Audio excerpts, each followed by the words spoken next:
Well, when you're ready. Oh, yeah, we can start? Cool. Once pristine, once untouched, once pure, all of that's no longer there anymore.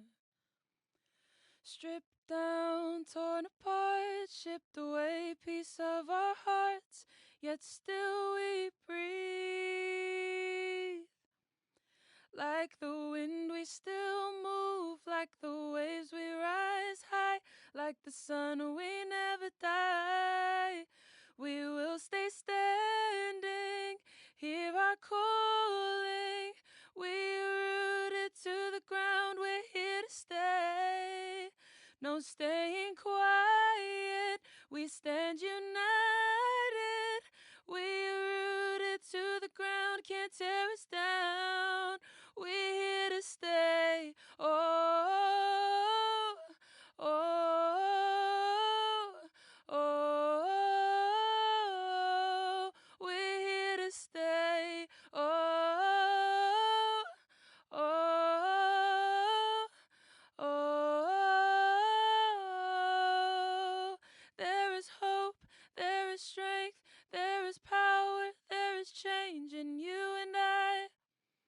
In you and I, there is hope, there is strength, there is power, there is change in you and I. In you and I.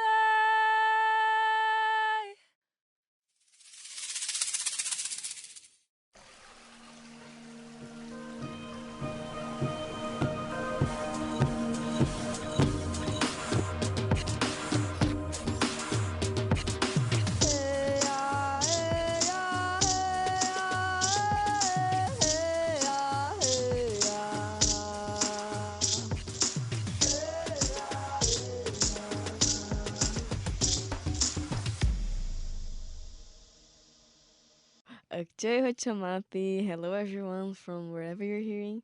I'm Isabela Santana. I'm indigenous from the Pataxa Nation, south of Bahia in Brazil. I'm an actress, um, dreamer.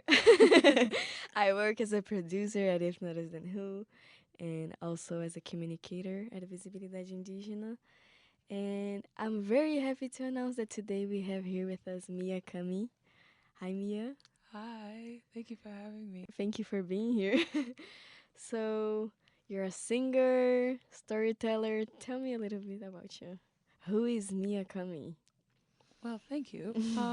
Yeah, so I am a daughter of the Pacific, so I come from the South Pacific.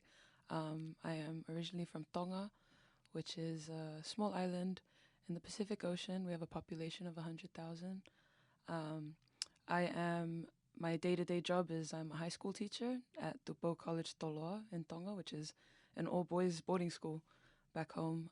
But my passions include climate action, ocean conservation, and indigenous sovereignty. And so the way that I articulate that is through talking story through song. And so, yes, as you said, I write music and I sing, and I like to write my songs around these things that I care about. Nice. And you're also, do you see yourself as an activist as well? Yes, I see myself as an artivist, as an Okay. activist that uses art as a way of kind of telling our stories and putting our messages out there. Yeah, and how was this process for you? Of like recognizing yourself as an artivist? This was organic, just happened, or there was something that you you saw and lived in your when you were a child or something like this? Well, I always grew up around music. Mm-hmm. And so I grew up singing with my family, with my sisters. Um, and in terms of writing, writing came to me a lot later when I was about 12. I started to write, and at first it was kind of just something that I thought, oh, it'd be really cool if people knew that I was a person that wrote songs. Because being a 12-year-old, you think like that's the coolest thing you could be doing. But as I got older, I started to connect with a lot of issues that were happening in the region. For example, just the like decolonization became a very big part of something that I really cared about, the decolonization process in terms of decolonizing the mind and the way that we see things. And so I started to write songs about those things. And so as a result of that, I didn't intend to use music as a form of advocacy work.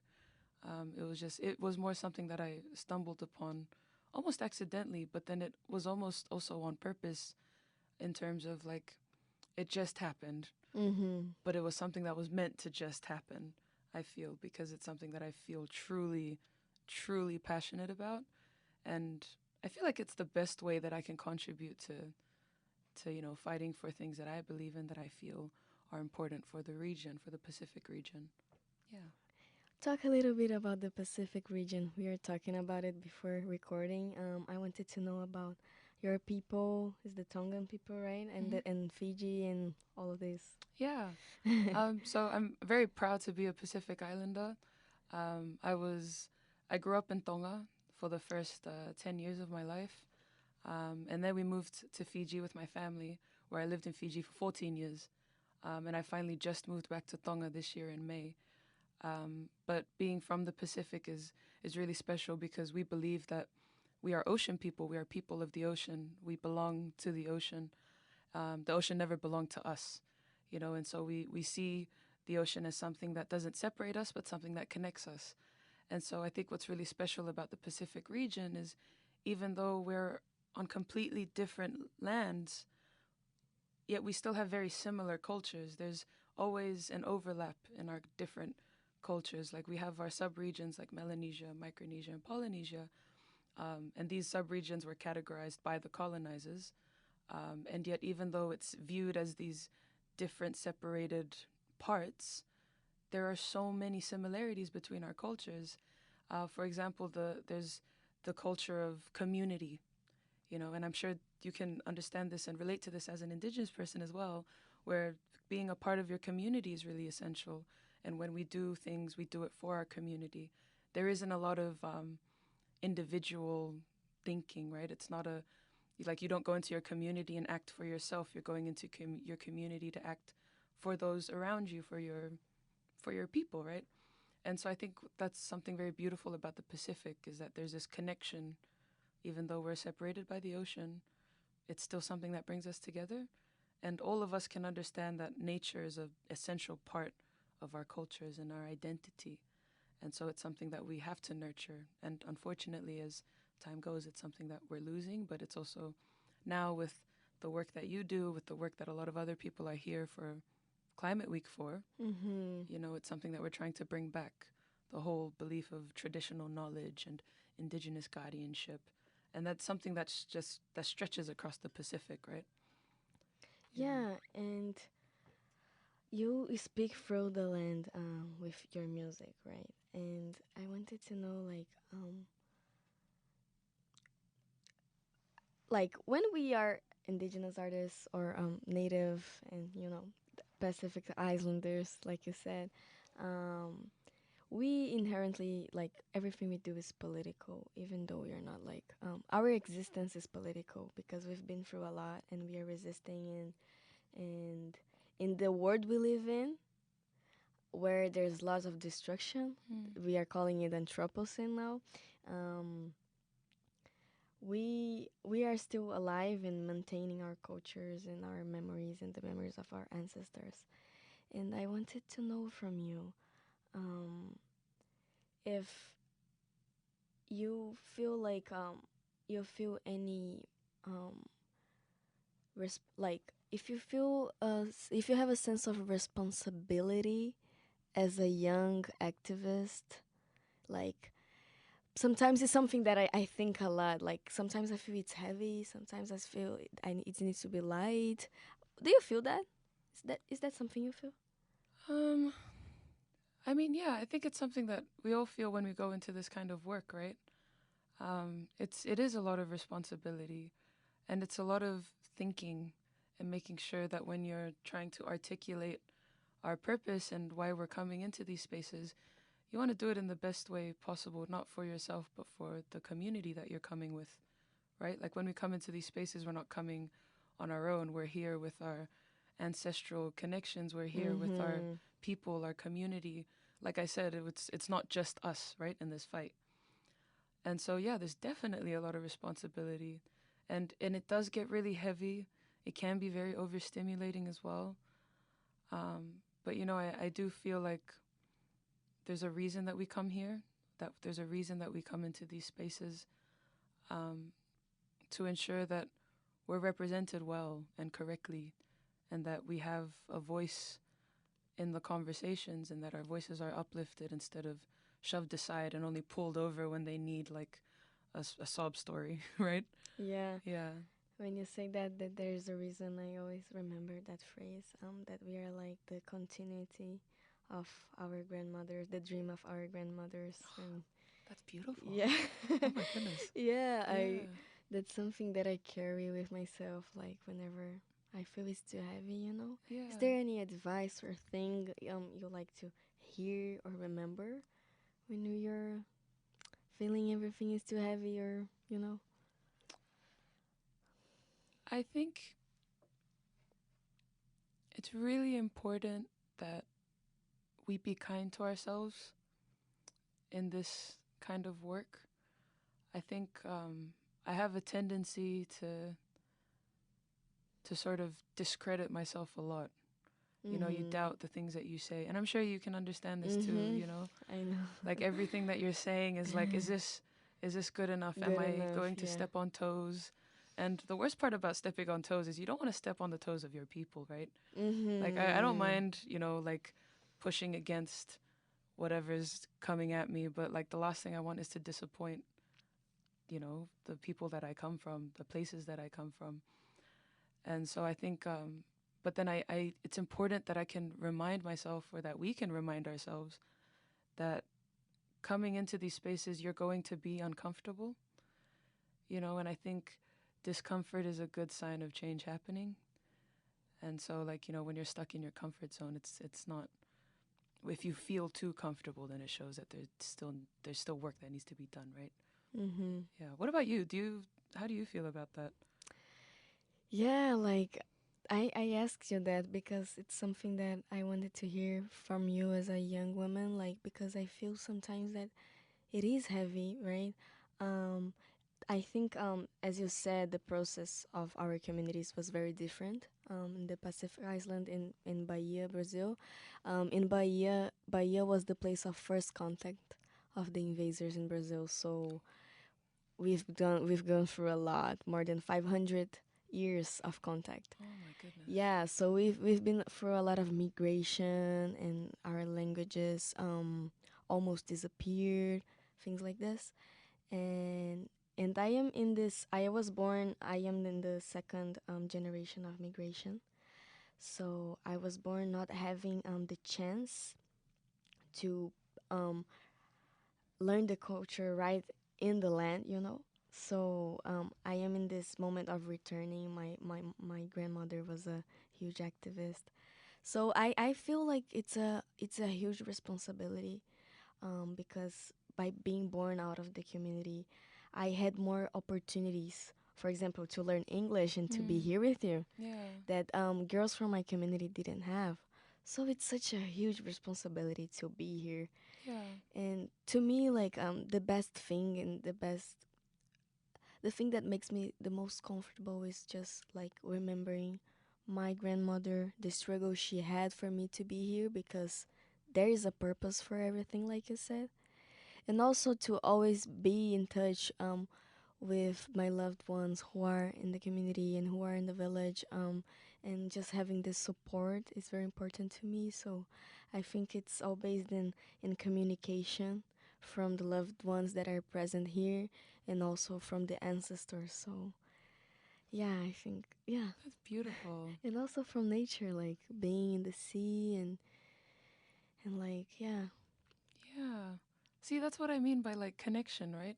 Even though we're on completely different ends of the world, we have very similar beliefs about connection, and like our connection to nature, to our families, to our ancestors. Exactly. Yeah. And I can relate too much when you say, like, I don't want to step on my community, like, I don't want to do anything wrong. I want to do everything right. And, you know? Yeah. No, exactly. And it's a lot Yeah. of pressure, right? It is. It Yeah. is. It See, is. because one of the problems that I had, or one of the dilemmas that I had was, like I said, I grew up in Fiji for Mm-hmm. 14 years. I'm not Fijian. I don't have any Fijian heritage. Both my parents are full Tongan, Mm-hmm. but we lived in Fiji for 14 years. And whenever I come into these spaces, before I moved back home, I always felt like I didn't have a place to say that I'm here to represent Tonga. Mm-hmm. Because the last thing I wanted was to say I represent Tonga, and for people back home to be like, you haven't even been home. Like, you haven't been in Tonga. You haven't lived our experiences. Who are you to go into these spaces and say, I'm here to represent my country when you haven't been in your country? Right? And so it was this whole thing where I felt like I needed to go home. Like, I can't come into these spaces and try and speak on Tongan experiences when I haven't been living that Tongan experience just yet. And then at the same time, I also couldn't speak on the Fiji experience because Mm-hmm. I'm not from Fiji. You know, that's not my land. That's not where I belong fully, right? And so that's why I think it's really important, like reconnecting with our Mm-hmm. identity, with our heritage is important when we come into these spaces, because the last thing you want is for someone to be like, you can't talk about our experiences because you haven't lived them. And so right now I'm still finding my feet back home, but it's like the best feeling just being back, you know, and reconnecting and um, getting a glimpse into the life that I've missed out on because I was in Fiji for so long. And it also is why I'm really happy that I get to teach at the school that I'm teaching at right now. Like I said, it's an all boys boarding school, and like it's in the middle of the bush, like, you know, and the boys don't have their technology at Mm-hmm. school. And so it's just a really good way to kind of get back in touch with the community, at not from the top down, but from the bottom up, which makes it all the more special because that's how I remember growing up in Tonga as well. So it's almost like I'm kind of going back at looking into like my inner child, because when I moved to Fiji, I was only 10, and then now I'm back home as a 24-year-old, kind of just absorbing myself back into what it feels like to be home. Does that make sense? It makes so much sense. Like Yeah. I can relate so much to that because I am in the same path of returning. Mm. And I was telling this to one of our guests that we have yesterday, that like it wasn't your choice, right? And it's important to embrace this returning, like, okay, I wasn't born here, but I want to learn, and Mm. I'm here to stay. Yeah, yeah. I see what you did there. Tell me Yeah. about it. About Why we are here to stay? so well, like you said, right? It's where how do I say this? It's it's an important reminder that we exist, right? That we're not these sad little groups of communities that have lost their way. Minorities, like they say. Minorities, yeah. You know, where and I feel like we tend to be put on a pedestal when they need like the problem to be shown. You know, like the problem is happening to these people and we need to help them. And that's kind of like the only way that we're perceived or the way that we're shown. But when I say like we're here to stay, I'm saying like we're literally here to stay. Like you can't get rid of us. But then it seems like when you're not prioritizing the solutions for the problems that we're facing as a result of people outside of our communities, it's not us that's contributing to climate change, for example, right? Climate change is the biggest crisis happening in the Pacific right now. And we are like on the front lines directly. And we contribute the least to climate change, and yet we're suffering the brunt of it. You know, we're facing extreme natural disasters that are just happening more often. The severity is worse. We are experiencing sea level rise, loss of land as a result of sea level rise. And so it seems like when we bring Pacific communities into the conversation, a lot of the time it's like, oh, just a reminder, these guys are dying. You know, they're losing their culture and their lands and their ocean is unhealthy. And that's kind of the only time that we're brought into the conversation. But we're not centered as people that also have the solutions for these things, right? Mm-hmm. And like I said, traditional knowledge, indigenous guardianship, like we were the sole protectors of our land and our oceans. And yet we're only brought into the conversation when they need like the problem to be shown. No, we should be the solutions. We should be the ones making the solutions. And so that's why I'm saying we're here to stay because you need us. They need us in that conversation. They need us at the decision-making level. You know? So that's what I mean by like we're here, we exist. Bring us back into the main conversations. Yeah. Oh, yeah. They only want us like suffering and sad, you know? Yeah. They don't want to see us as like strong, empowered. Yeah, that's something that I'm learning, and I said to me all the time, like, I deserve to be happy. I deserve to dream. I deserve to do what I want. Yes. Yeah, you know, like Yeah. and yeah, and even though we are dreaming and doing what we want, we do this with so much responsibility, you know? Yeah. And yeah, I think it's just a process of not making it too heavy and like embracing it. When we were talking about this reclamation process you've been going through and all this representation stuff, I can relate so much to that. And one thing that I didn't mention that is, I think it's the main path I go through in everything I do are the elders. Like listening to the grandmothers and to the grandfathers and to the grandmothers. Yeah. I think is the thing that helped me the most. Like, just check them out, see if we're doing good, what they think of what we're doing, and or sometimes just be beside them, like observing them doing stuff, preparing fish or anything, you know, like No, exactly. collecting seeds, you know. Yeah. And that's what we cherish in the Pacific as well. Like in Tonga, like respecting our elders is huge, right? And you know, I'm all for youth voices being uplifted. But I think sometimes that we tend to drown out the voices of our elders in the process. And you know, the thing is, we can't fix our future if we're not learning from the mistakes of our past, right? And the thing is, I feel that a lot of people see the past as somewhere where we learn from our mistakes, but instead we should also be highlighting the good things that happened in our past to keep them, right? Like there are things that you want to keep and you want to carry from our past into the future. So that's our culture, our traditions, our languages, and so I value intergenerational conversation, right? It's not about just like having the youth speak, it's about listening to our elders as well. And so I love that you brought that up because that's so essential. And what you said, it's very important too. Like, I wanted to ask more about it. Like, you said that the youth is not bringing the voices of the elders. As a young woman, what do you think that and youth activist as well, we are both, how do you see that, like, what we are doing now? Is there something that, like, how do you see the youth movement now? Do you have any critics? I do. I do. Or any advice for us? I mean, anything we should be doing and paying more yeah, attention to? I think so I have this conversation with my dad quite a bit. And honestly, shout out to my dad because he's a lot of the reason why I enjoy what I'm doing. What is his name? His name's Taholo. Okay. Yeah. Hi, Taholo. Hi, Taholo. Yeah, but him and I like to have this conversation, and he basically was the one who made me think more critically about the youth movement, right? And while I feel it is definitely important, you know, that you bring young people into the conversation on how are we going to ensure a better future, because of course, like, it's our future that our elders are fighting for, or that leaders are fighting for. And so it's essential that you include young people. But I feel like we've gotten to a point in some certain spaces, not all of them, in some spaces where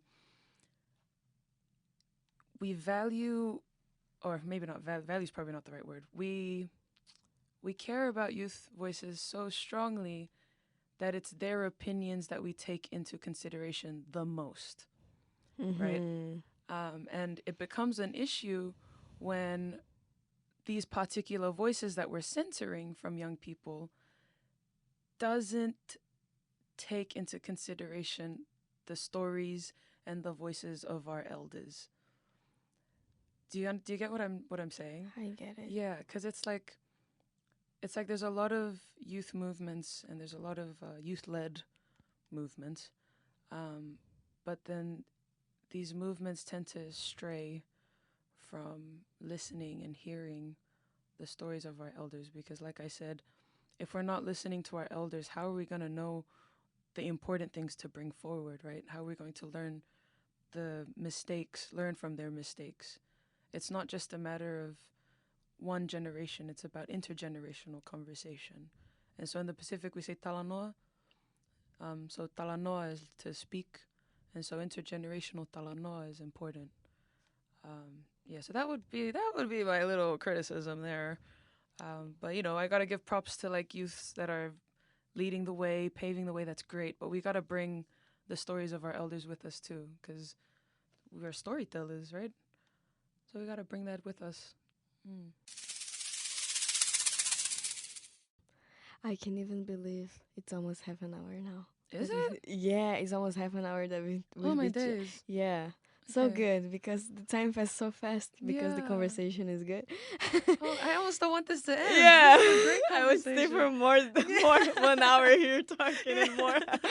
Yeah, and to wrap up, I wanted to know if you wanted to share anything you've heard from an elder, or anything you want to share, like a teaching that you carry within your heart to walk in this land.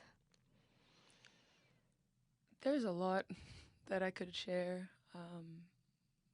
because I have a lot of conversations with my grandmother as well, my late grandfather as well.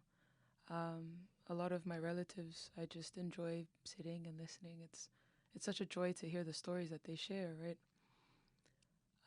But I think something really special is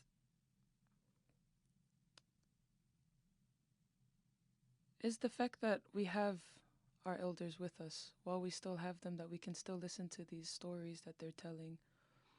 Because I feel like, written history is one thing, or like stories and writing is one thing. But at our core, we are old storytellers. Whether you're from the Pacific, whether you're an indigenous person, wherever you come from. And so what I've learned, I can't share a story specifically because unfortunately there's not a lot of time, and I would continue forever if this was the case.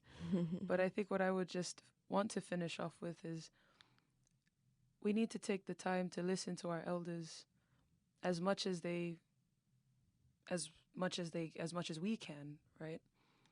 Because the only way that we can continue to share traditional knowledge and indigenous guardianship and the importance of being part of the land and the sea and nature itself is if we're listening to our elders and taking the time to listen to them and valuing it. Because when we have written history, it's a lot easier to just read it off a paper and that's it. But the beauty about storytelling through voice or through song or through dance is that you have to sit and watch and listen.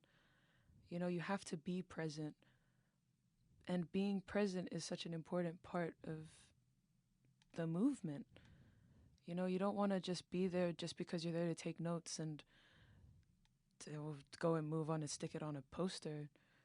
You need to be there so that when you're part of whatever mission that you're on or whatever movement that you're a part of, you know that while you were in the process, you were there.